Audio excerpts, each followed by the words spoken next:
Jason is the Executive Director of Educate Maine. He joined the organization in 2016 as Program Director and entered his current role in 2019. Jason has been a versatile actor in the education sphere. Before joining Educate Maine, he'd been a teacher, school counselor, and principal. Jason leads the advocacy, research, and fundraising for Educate Maine while overseeing a staff of 7 members, all dedicated to strengthening Maine's educational system. Dan is the Chief Workforce Development Officer at the Maine Community College System. He leads the Harold Alphon Center for Advancement of Maine's Workforce. This includes the granting of all workforce development funds at a historic $60 million that will train over 24,000 Mainers in the next 4 years. Dan, let's kick it off with you and tell us a little bit more about the work being done at the Maine Community College System. Thank you for the opportunity today to talk a little bit about the Maine Community College System and the work that we're doing across the state of Maine. One of the things I'll say up front, and I think John illustrated it well, is it's all about partnerships and it's all about working together. We have a model, it's a model, it's not the model, that illustrates some of the work that we're doing across the state of Maine, and I'd like to share that with you this morning. Next slide. So the Maine Community College System is there we go. The Maine Community College System has established through a grant through the Harold Alphon Foundation, the new Center for the Advancement of Maine's Workforce. And what this new center is involved is bringing together all of our short-term training funds along with our private monies come from our foundation to one location. This is a virtual center. We are working with employers across the state of Maine through our Workforce Development Compact, our college partners, which are across the state of Maine, the funds that come from the state of Maine through the Maine Jobs and Recovery Program of $35 million, the additional resources of $15.5 million from our recent Harold Alphon grant, and working directly with trainees in developing short-term training programs with credentials of value that build into pathways to degree attainment through certificates or associate degrees. Over the next 4 years, next slide, we'll be training 24,000 Mainers using the resources we have at hand. What's exciting about that is it's working with those folks who need jobs immediately. So those entry-level positions, such as what John was talking about through manufacturing technician program or the welding program he described, or working with our incumbent worker population. We have developed the Maine Workforce Development Compact, which is an agreement we make with employers and associations to train Maine's incumbent workers. This is a way that businesses and associations can access funding for existing training that may be happening at the workplace. This is a great way for those organizations to capture monies to pay for that training and to increase the professional development training that's much needed for those folks that need new skills to advance into promotions within their organizations. We also know that only 19% of frontline workers actually get to use professional development training, and this is a great tool for us to do that. We have over 100 businesses right now who are signed up for the compact, which represents over 1,000. Represents over 100,000 employees across the state. If you look at what's gone on over the last 4 years on slide 4, that is what we have been doing with our training. There we go. There's slide 4. We've got a little glitch going on, but that's all right. So if you look at the training that we've provided across the state from 2008 to 2021, we've rapidly increased the number of short-term trainings and credentials of value for Mainers. In 2020, we trained 3,600 folks. In 2021, during last June, we trained over 6,200 Mainers. What's going to take place over the next 4 years is we're going to train 24,000 folks in frontline workers, incumbent workers, and then we'll be offering up to 5,000 free community college courses for those incumbent workers. If we go to the next slide, This talks a little bit about the Maine Jobs and Recovery Program. So we were fortunate to receive $35 million from the administration to invest in Maine's workforce. That $35 million will train 8,500 Mainers over the next 3 years. And this is short-term pre-hire training. Over 131 programs will be offered across the state, and you can see our footprint from Presque Isle to Wells and in between. So our colleges will be providing those programs, which will be free of charge to those folks who sign up. And the industry served are listed below. So it's all our traditional healthcare, hospitality, manufacturing, trades, green economy, education, and IT. If you move over to the next slide, we're talking about our Harold Alfond grant. We're in a second phase of our Harold Alfond grant, which is going to serve over 13,000 Mainers. We'll be training those folks who are in existing businesses for professional development training, and then offering them free community college courses once they complete their training. We're very thankful to the Harold Alfond Foundation for this important investment in Maine's workforce, and we anticipate that this will be extremely successful over the 4-year period of our grant. Go to the next slide. Maine Quality Centers has been a standard program that we've offered across the state of Maine, and it's currently being deployed, as John described, with manufacturing technician and welding training. And this is a perfect opportunity for us to partner with Maine's workforce. We'll continue to operate that program within one of our grant offerings, and this just gives us additional flexibility to provide more training to more Mainers and serving more businesses. If we go to the next slide. We're very fortunate to be involved in another training program through a grant that we received from Ascendium, John T. Gorman, TD Bank, and the Foundations for Maine's Community Colleges. This program will offer over 700 individuals on how to be successful remote workers, provide a remote work certificate, and provide skills training in remote work. The industry serves, you can see those described below, but what's really cool about this grant is this is going to be training folks in rural Maine. So those folks will get a laptop, screen, hotspot, and to be able to be a successful remote worker. When they're completed the training, they'll be able to keep those devices so they can move on to successful remote work. Go to the next slide. And I just described our compact and the members that have joined us. You can see those folks below and their Anthem and Auburn Manufacturing, our friends at Maine Health, and Bath Ironworks at General Dynamics and Northern Light. But this is a great way for existing employees to get upskill training and for employers to have that training paid for through this grant. It's going to be a great asset to our training portfolio, and we're seeing huge interest in this. And if you'd like to join, there's a contact below that you can do that. Next slide.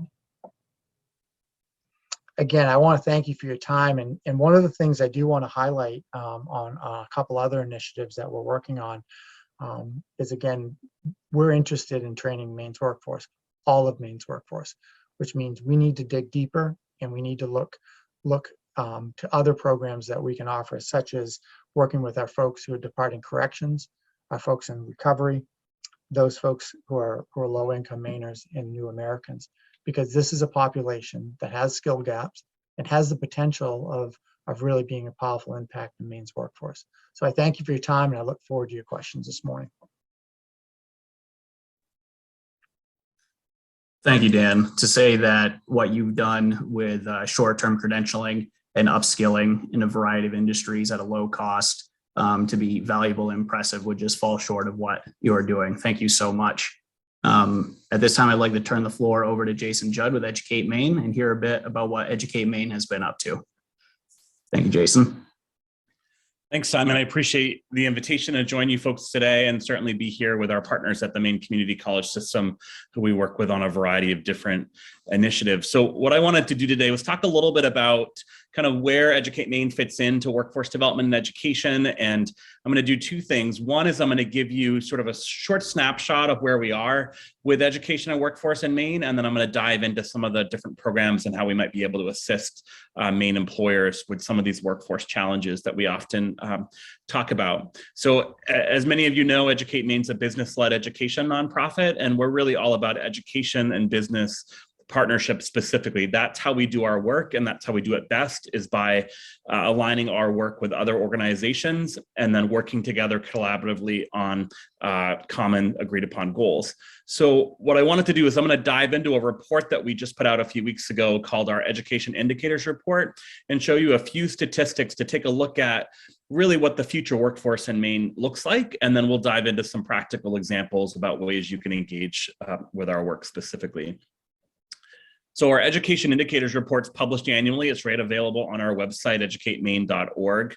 And I just want to give, this is a quick snapshot of where we are with enrollment with our pre-K through 12 public school students in Maine.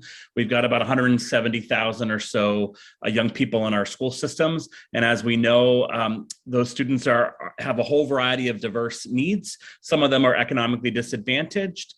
They represent a variety of races and ethnicities, and they come from zip codes all across our state and in your local communities specifically. So these are the young people that we're working with to build our future workforce specifically. So what we learned during the pandemic, and we've known for many, many years, is the direct connection between high quality early childhood education and parents' ability to be able to thrive in the workforce specifically. So this statistic from our report talks about that 71% of Maine children under 6 actually have all of their available caregivers in the workforce. So you can see the direct connection between high quality and accessible childcare and folks' ability to work. And you folks know on this call how important that is, especially during the pandemic where it was exacerbated. We also know that we don't have enough childcare slots and enough childcare centers and family daycare centers across the state to be able to help make sure those parents can work. So the statistic on the right describes that 22% of Maine children actually live in a childcare desert. So they don't have the kind of access to high quality childcare that they need, especially in the rural parts of the state specifically. So one of the great statistics we wanted to share, especially with this audience, is that we've seen career and technical education growing across the state. During the pandemic, many states across the country saw shrinking CTE numbers, and that's not the case here in Maine. Thankfully, our CTE directors work really closely with the Maine Community College system and our other higher ed partners to really make sure there's alignment for young people so they can go right from CTE into post-secondary pathways, and then certainly collect both credentials as well as particular college credits during their CTE experience. So this is the first time in Maine that we've seen CTE numbers over 9,000 here in our state specifically. So the report talks more about this, but we're particularly proud to see that growth during the pandemic when there were some additional barriers to participate fully in CTE experiences. So many of you know here in Maine, we do well in terms of our number of students graduating from high school, which is the stat to the left. We hover right below 90%, but we don't have as many young people as we would like, continue on with a post-secondary pathway after high school. And during the pandemic, our numbers dipped from about 60% down to 55% entering college in the fall after graduation. And I just want to pause here and say, Educate Maine, we believe that every high school student in Maine needs to have a post-secondary pathway, but that pathway can be short-term training, that can be apprenticeship, that could be a 4-year degree, that could be a whole variety of training beyond high school, but we know it's important. So it's not just 4-year colleges, but instead it's very much looking at short-term pathways and pathways right within employers. And I want to end this piece of the conversation with this stat, which is during the pandemic and before the pandemic, we've been making some really good progress looking at our number of adults in Maine with a credential of value or degree specifically. So this orange line here in the chart shows our growth since 2009 up through 2019 with our working adults with a credential of value or degree. And you can see that we're up to 52.6% right now. And our goal across the state, which is now written in statute, is to make sure that at least 60% of Maine adults have a credential of value or degree by 2025. So with the Maine Spark Coalition a number of years ago, and many of you on the call have worked with Maine Spark as well as the administration to move this goal forward, specifically, and we greatly appreciate that and have certainly more work to do. I think many of the things that Dan talked about, as well as the supplemental budget inclusion of free community college, as well as support for our other higher ed systems, will help us reach that goal for 2025 with your help. So I wanted to dive into a couple of programs that we offer that you folks as employers could get involved in that really relate to workforce development.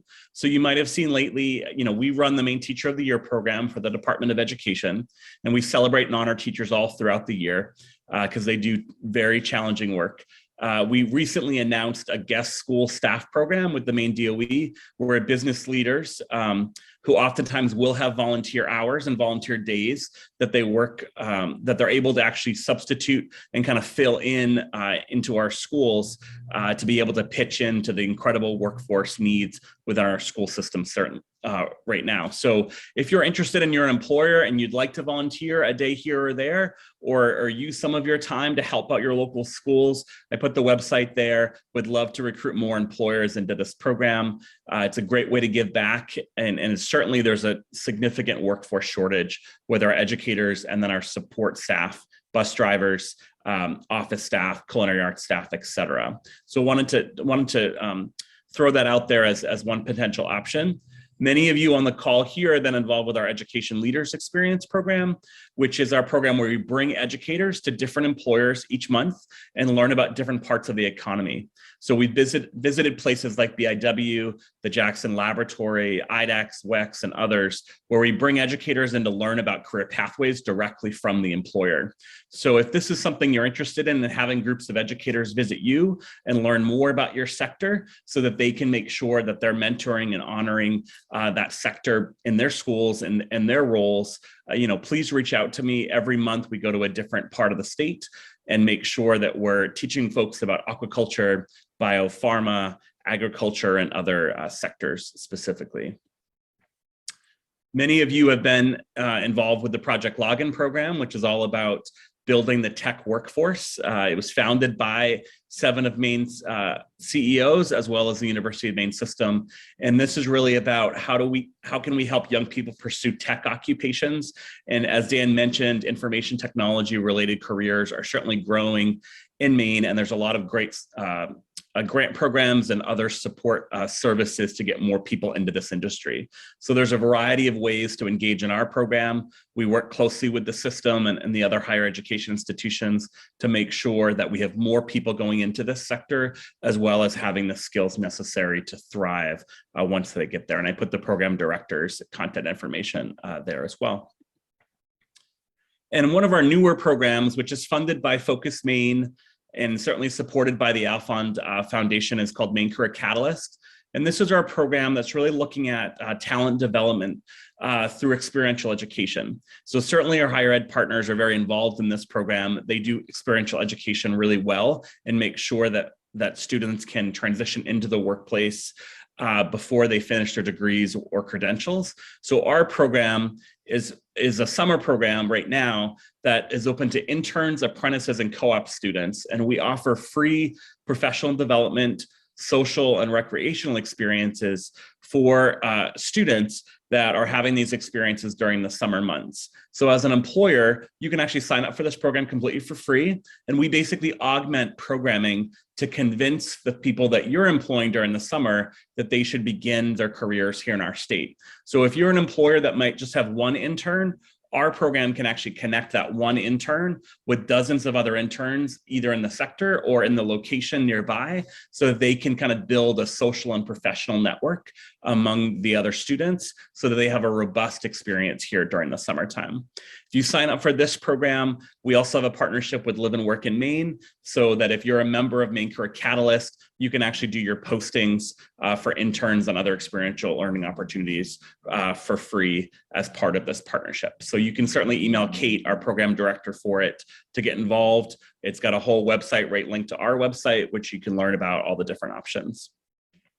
And then our last and latest project is a collaboration with the Education Action Forum of Maine and actually the State Chamber of Commerce Education Foundation. And it's looking at what Maine education needs to look like in 2050 specifically. So what skills and knowledge do our young people need in the schools to be able to be ready for the careers in Maine in 2050?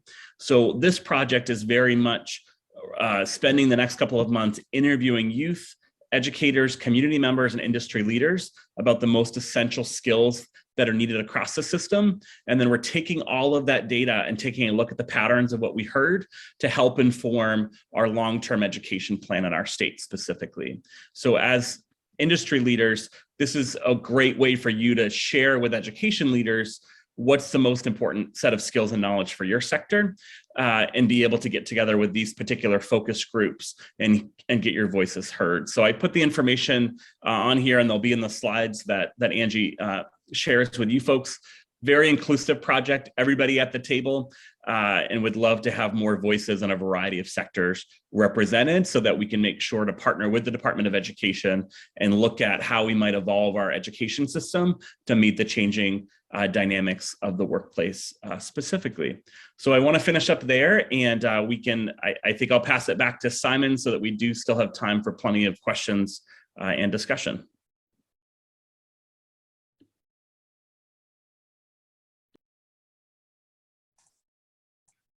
Thank you so much, Jason. That work you're doing to spotlight changes in the economic landscape and look at skills that students are going to need in the future is a fantastic way to work against upcoming workforce issues that we might be seeing, as well as connecting employers and educators and students to opportunities so that they can see what is out there in Maine for them, as well as give them the skills they need to further their education. It would be very difficult for the fantastic work the community college system is doing if high school students were coming out unprepared for that further education.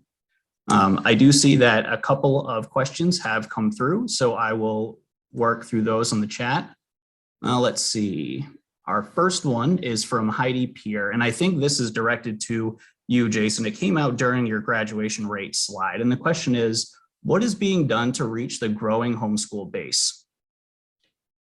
It's a great question. You might have seen from the data, and if you dive into our education indicators report, that we saw a decline of about 7,000 students in the early part of the pandemic in terms of sort of unenrolling from the public schools specifically. We got back about 700 of those 7,000 students in the following school year, but that's almost, a little bit more than 6,000 students that we lost for one reason or another specifically, and many of them did transition to homeschool specifically for a variety of needs. So I would say that, the Department of Education and our local communities are working very closely with homeschool families and making sure they can get the resources that they need, whether that be curriculum or other instructional materials in general.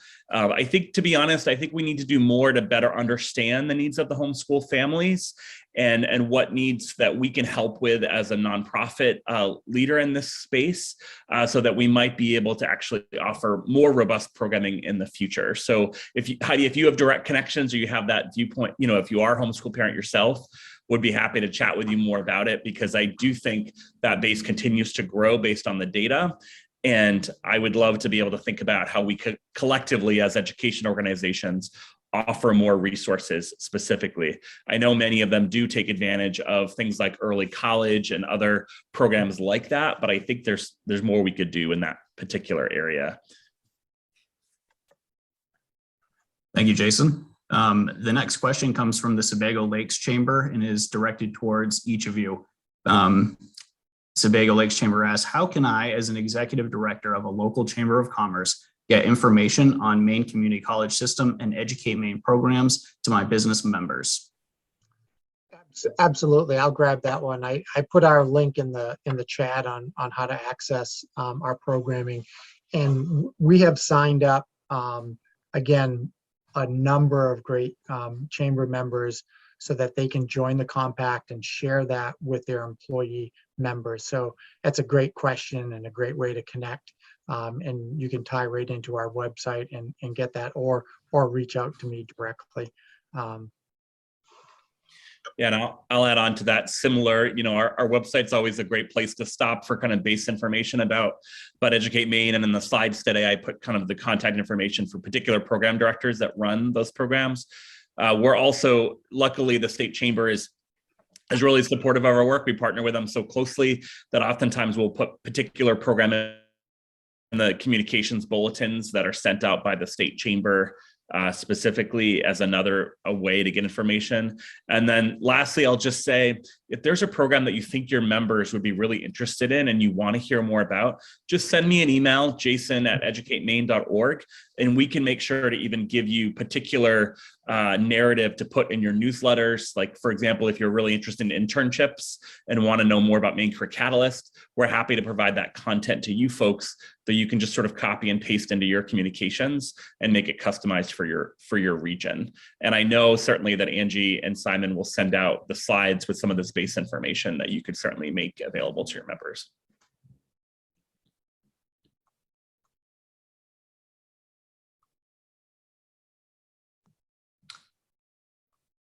All right, we've got one more through from Meg Helming to both of you, I think, or yes, it says, Jason did a great job highlighting the current mismatch between families that need childcare in order to work and available childcare in our state. How can business and childcare providers work together to address the issue? You mind if I start, Simon, and then Dan can piggyback, because we both do work in that area? Yes, Jason, I would encourage you to kick this one off. Okay, great. Well, certainly, step one is to get involved. So you're an employer, get to know your local early child care providers in your local region and talk to them about everything, about the needs that you're seeing on the employment end, and have them share with you the needs that they're seeing with working with families very specifically. Local partnerships are key to addressing childcare challenges. And typically, if what we don't want to have happen is to have employers and childcare providers try to address these challenges in silos. The most success we see, I'll use Gorham as an example, is the local school superintendent, Heather Perry, working with the public schools, the employers, the early childhood providers to come up with community solutions to make sure that families can have the childcare that they need. It's accessible and affordable specifically. So it doesn't sound complicated, but it's all about building relationships locally and then kind of sharing with each other how you might be able to support one another. Our childcare providers are really need assistance from our employers, and employers need to keep advocating for early childhood investment, specifically with the supplemental budget, as well as a variety of other early childcare bills that are happening right now in the legislature. These educators need our support, and we're seeing very detrimental things happen in the workplace because of some of the instability with childcare across the state. So I'll pass it over to Dan. Yeah, Jason, that was excellent. One of the things that we've been focusing on is when do we provide training? Do we provide it at a time that's works for the learner? Do we meet that learner where they need us to meet them? And sometimes that means we've got to understand from employers and trainees, what are the barriers are you facing, so that we can craft a training that meets or works around those barriers, and possibly provide additional resources to help overcome those barriers. So I think being very open with employers, being very open with our learners, and understanding where they are and try to meet them with where they are, whether that's training that happens at the evening or training that happens on the weekends, or trying to find a way to navigate some of those barriers. But Jason's exactly right. Childcare is a significant issue in the state of Maine. A number of women have been left out of the workforce because of the need of the lack of childcare. I think we've got some really good programming that's being moved out by the administration on addressing the childcare needs, increasing the number of slots, opening up more vendors who can provide those. And then we need to have more resources to pay for childcare if we want to help really address those barriers. And it's one of those number 4 barriers of transportation, housing, childcare, and others that folks need. And we need to be forward thinking about how we address them. Thank you very much.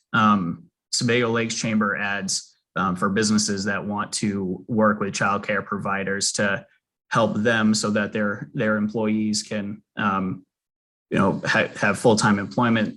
They say that chambers can be an excellent liaison for business and childcare providers to help deal with these barriers. So if you're looking to get connected with childcare providers in your area, you can look through your local chamber. Tony Payne with MEMIC asks about our congressional leadership. Says, what Pingree in their objective to accelerate reducing the waiting period for asylum seekers to enter the workforce? Follow-up part of the question, are there any issues that are barriers? Yeah, I mean, we're open to train the folks who live here in Maine. And I think we need to be open to train all Mainers. And I think the work that will accelerate their ability to access and fully participate in the opportunities in Maine are important. And that goes along with our asylum seekers, our new Americans, folks in recovery, folks departing corrections, and those folks who are having significant challenges entering the workforce. So we need everyone. And if you go around to any place across Maine, there are help wanted signs everywhere. And it's just an indication that from Maine to prosper, we need everyone engaged fully in the workforce and to be able to join in the opportunities that we have at hand. And I think Maine's a leader in this area, and I think the support around it's important. And I'll just add on to that, certainly I think we need to make our voices heard about how important this particular issue is. So we're really encouraging our congressional delegation about how much a change in this policy could positively impact workforce development, education, and strengthen our local communities. So I think step one is continue to make sure this issue is front and center with our congressional delegation and reaching out like many of you folks do on other issues.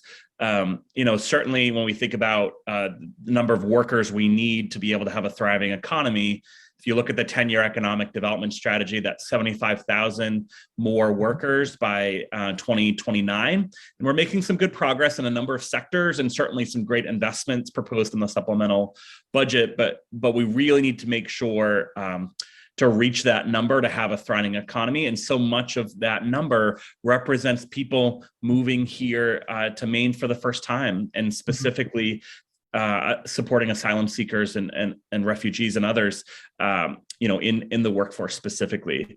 So I think we're certainly, it's very much connected to the Maine Spark attainment goal, our 10-year economic development plan. I think we also need to just remember that, as Dan talked about some of the challenges to supporting our learners in short-term training, that we need to support our asylum seekers, not just in allowing them to enter the workforce, but providing them supports to be successful and make sure that they have the housing, the childcare, the mentoring support that they need to be able to thrive. So it's not just sort of changing some of the rules, if you will, but also making sure we're investing in supporting them as they transition, so that they can thrive and be retained in the workforce specifically. Because as we heard from John Mason, he lost a number of employees based on housing specifically. He got them, they had wonderful experiences, and then that housing challenge prevented them from staying long-term, or some of them from staying long-term. And we don't want those challenges to prevent our asylum seekers from being successful in our Maine workforce. So wanted to give a plug for the education supports that we all know are really essential. That's great. And that's a fantastic question. Thank you. There are people in this state who are underemployed that could bring significant value to our workforce, if not up against these barriers. Another question has come through, and this is about the process and the model between a few of the partnerships. And the question is, what does the partnership look like between Educate Maine, the Maine Community College System, Maine Career Catalyst, and our school systems? It's a big question, but I encourage each of you to take that one on. Certainly. So Maine Career Catalyst is one of our programs specifically. So just to clarify, so Educate Maine's our organization, and then we offer kind of 4 signature programs. And Maine Career Catalyst is one of those programs that's funded by Focus Maine with the support of the Alfond Foundation. So it is a bit confusing, but the good news is lots of partners on the table with that program. That program serves dozens and dozens of Maine community college students that are interning, doing apprenticeships, or other co-op students in general. The Maine community college system, and I'll share my viewpoint and then would look to Dan's. Our mission is about education attainment, and the Maine community college system is one of the largest higher ed systems to increase education attainment specifically. So their mission and their work ties really, really closely with ours. We're also co-founders of the State Attainment Coalition, and we're very much both business centered as well. And the vice chair of my board is actually Janet Sorter, who's one of Dan's colleagues and the vice president of the system. So work very, very closely together, but Dan is the one that actually does the training for people across Maine, and we more work on the systems and alignment to support the learners. So would love to get your take on our connection and relationship, Dan. Yeah, Jason described it really well. I think it's so important that we continue to strengthen and amplify partnerships.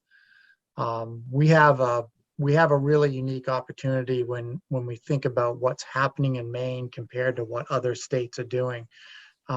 We have a strong CTE system, and we need to continue to connect those students with additional training and opportunities so that we can create additional pathways, as Jason described, of getting those credentials of value from short-term training where someone just wants to get an immediate job, get a set of skills. And at the same time, we've got to work on building micro-credentials and credit that allows that person to take that short-term training program and that start building additional credentials of value. And it's not just with us, it's with our adult ed partners, with the work that we do, and then connecting them through to our other higher ed partners across the state, whether it's private or public, and allowing those folks to build additional credentials through a pathway process that eliminates the retraining or the duplication of effort, so it makes it smooth. One of the interesting things came up in our first question was talking about high school students. We know pre-pandemic that only 38% of high school graduates, or those getting that type of credential, moved on to further education in the first year of departing that credential value. During the pandemic, that number has moved to 42%. That's troubling. Some of it is the availability of jobs and increased wages, but it's also maybe some mismatches that are happening, and we've got to dig deep around that and find out how we can get that population in. And one of our strategies is working with businesses, and such as the work with Bath Iron Works or the work that's happening with our healthcare partners, where we've got businesses hiring the cohort of students. We're training them 2 or 3 days a week. Those folks are working a couple days a week in the business, getting 40 hours a week and benefits. And when the training's completed, obviously they're employees, but they move on to that job. And at the same time, whether it's an apprenticeship program or other programs, they're making that strong connection with the employer. So I think all of those types of partnerships need to be showcased, talked about, and then for us to hear what's working and what's not. This is a big lift that we're in. It's not going away anytime soon. And the most difficult work that's going to happen is this work we're talking about. And And what we're trying to do on the community college side is bring other resources in so that we can provide stipends for folks who are in training, that we can bring private resources in to help individuals to overcome some of those barriers and allow them to use those dollars as they see fit, along with providing the training for free, so that they get additional credentials of value. But it's all about partnerships, it's all about connecting. And we all have different models. And if one model's not, if a learner comes into us and it's not really fitting, we've got to do the referral, and we've got to showcase the other programs across the state, so we make that connection for that learner, and that there's no wrong door to enter.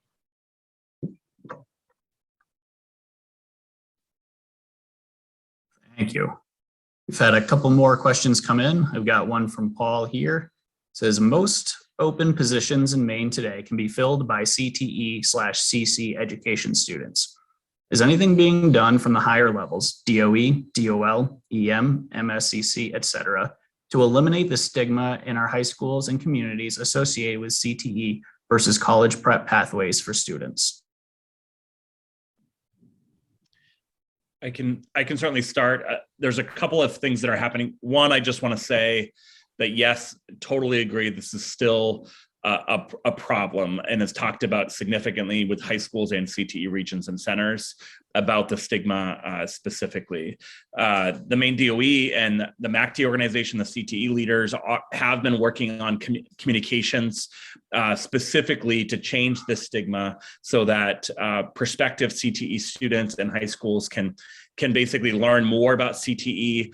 So they've been doing a video project and really working on recruitment into the center and kind of changing the myths that have once accompanied CTE programs from decades ago. Specifically, there's also a number of other work groups that are working on systemic CTE barriers. And one of those systemic barriers is students feeling like that they're not an appropriate fit for CTE based on what they're hearing from mentors in their schools specifically. So there's some good work happening here. There's more work that needs to be done specifically to show kind of a variety of education pathways, and that there's that hands-on education in CTE can lead to high quality wages and a wonderful pathway, just the same as a 4-year degree can in college preparatory courses specifically. So I'll say we know of a few projects happening in this area, but I would just boldly say that we've got to do a lot more work to get rid of some of the assumptions within CTE that were created, decades and decades before any of us were involved in this work.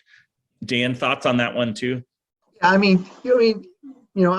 a graduate of community college system, and when I entered my experience, I wasn't ready for the college prep side of it, and many Mainers find themselves in that same spot where they work best seeing and learning with their hands, and there's not a darn thing wrong with that. And if you look at our successful Mainers across the system, and this is where we need to tell more stories, the plumbers and electricians and the HVAC techs and those folks who do all of this work that we all need, are making really good wages. And we need to tell the story about the wages and the careers.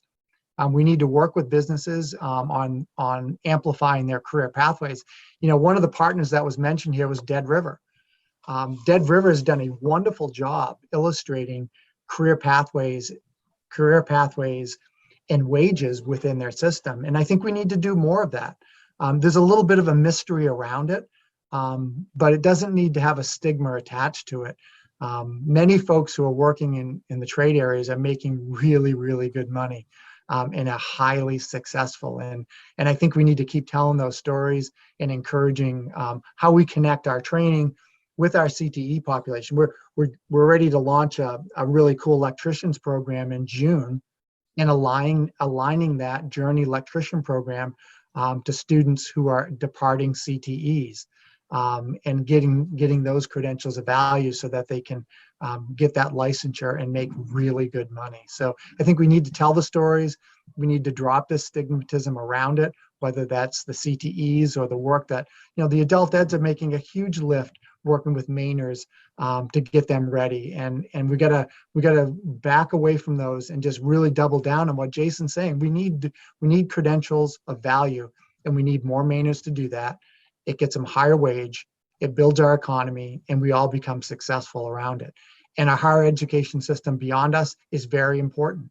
And we can't leave them out either, because they're an important piece to this whole ecosystem, this workforce ecosystem, that we in Maine, I think, have got a recipe that's working well. We need to make some improvements around it, but this sort of conversation, I think, is really important to call it out.